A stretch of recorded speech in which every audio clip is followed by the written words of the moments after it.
Shalom Godly Family, yuk kita nikmati teh hangat. Teduhkan hati, hadirkan semangat. Firman Tuhan hari ini terambil dari Yakobus 1 ayat 2-3. Saudara-saudaraku, anggaplah sebagai suatu kebahagiaan apabila kamu jatuh ke dalam berbagai-bagai pencobaan. Sebab kamu tahu bahwa ujian terhadap imanmu itu menghasilkan ketekunan. Godly Family, kalau hidup ini bisa diatur seperti game, mungkin kita semua akan pilih easy mode. Hidup lancar, relasi aman, studi beres, pelayanan mulus, masa depan jelas, tidak ada drama, tidak ada tekanan. Dan tanpa sadar, kadang kita membawa pola pikir itu ke dalam iman. Kita berpikir setelah ikut Tuhan, seharusnya hidup jadi lebih ringan, seharusnya lebih mudah, seharusnya lebih aman. Namun Alkitab tidak pernah menjanjikan easy mode. Dalam Roma 3 ayat 23, kita diingatkan bahwa semua manusia telah jatuh dalam dosa. Dunia ini rusak. Tekanan dan penderitaan menjadi bagian dari realitas dunia yang sudah tercemar dosa. Yesus sendiri berkata dalam Yohanes 16 ayat 33, bahwa di dalam dunia kita akan mengalami penderitaan. Tetapi ia menambahkan kalimat yang memberi pengharapan, kuatkanlah hatimu, aku telah mengalahkan dunia. Artinya masalah itu nyata, tetapi kemenangan Kristus juga nyata. Lalu bagaimana seharusnya kita memandang tekanan hidup?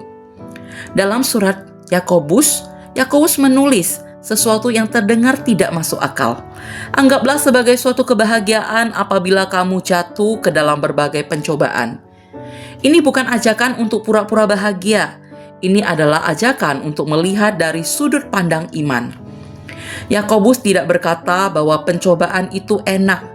Ia berkata pencobaan itu menghasilkan sesuatu. Ujian terhadap iman menghasilkan ketekunan. Dan ketekunan jika dibiarkan bertumbuh akan membawa kita kepada kedewasaan rohani. Seringkali tekanan adalah proses pembentukan. Seperti emas yang dimurnikan melalui api, demikian juga iman kita dimurnikan melalui ujian. Rasul Petrus menuliskan hal yang sama dalam 1 Petrus 1 ayat 6-7. Api tidak menghancurkan emas, tetapi membersihkannya dari kotoran. Tekanan hidup bekerja dengan cara yang serupa. Ia mengikis kesombongan, mengikis ketergantungan pada diri sendiri, dan melatih kita untuk bergantung pada Tuhan. Ketekunan yang lahir dari ujian itu bukan pasrah tanpa daya. Itu adalah kekuatan untuk tetap berdiri, tetap percaya meskipun situasi tidak berubah, tetap setia ketika jawaban doa belum datang. Dan tujuan akhirnya bukan sekedar kita menjadi kuat, tetapi kita menjadi dewasa. Karena kita dipanggil untuk bertumbuh menuju kedewasaan penuh di dalam Kristus.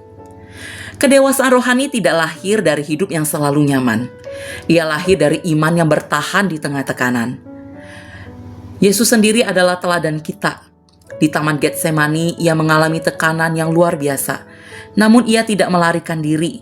Ia taat sampai mati di kayu salib. Ia menanggung penderitaan yang tidak seharusnya ia tanggung demi keselamatan kita.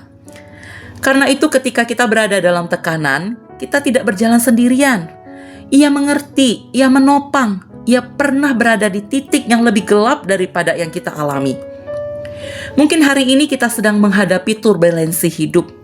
Mungkin kita tidak mengerti mengapa itu terjadi. Namun satu hal pasti, Tuhan tidak meninggalkan kita.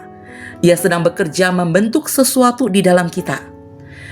Jadi ketika tekanan datang, mungkin doa kita bukan lagi, Tuhan kenapa ini terjadi?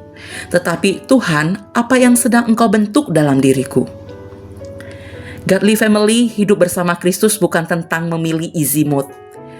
Hidup bersama Kristus adalah purpose mode. Di dalam setiap tekanan ada tujuan. Di dalam setiap ujian ada pembentukan.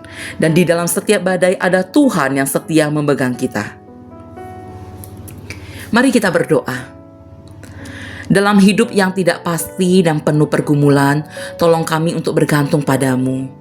Ingatkan kami segala sesuatu yang Tuhan izinkan terjadi untuk kebaikan kami dan untuk membentuk kami menjadi semakin serupa denganmu. Amin.